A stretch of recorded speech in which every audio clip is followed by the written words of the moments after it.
Welcome to Fitness Center class with Mr. Eagle.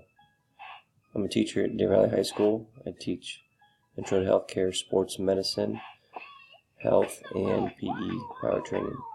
I'm excited to have you in my class. Some important info for throughout the semester. Throughout the semester, you need to perform at least 5 workouts each week, and you need to document that by use of pictures or videos. So keep that in mind as you start the course. When you are doing a workout, you gotta have some sort of documentation, picture or video you on the treadmill, elliptical, whatever you decide to do. And that starts the first day of class.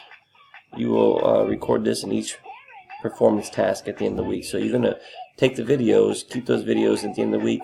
When you have a performance task, you're going to upload those files. And these performance tasks must always be turned in on time. They will not be accepted late. Keep an eye on those due dates. There are some assignments that are due the first few days of class, so it's important to get started early. The summer course is intense.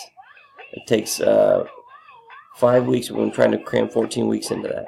So hang on. Some helpful tips. A couple of the biggest tips I can give you is print the assignment calendar and the course syllabus so you can have them at your fingertips at all times. And if you have questions throughout the semester, message me in Canvas. I respond very quickly. So message me in Canvas and I'll get back with you in 24 hours. Email an emergency, but the message system in Canvas is what you should use. And good luck, and I wish you a good semester.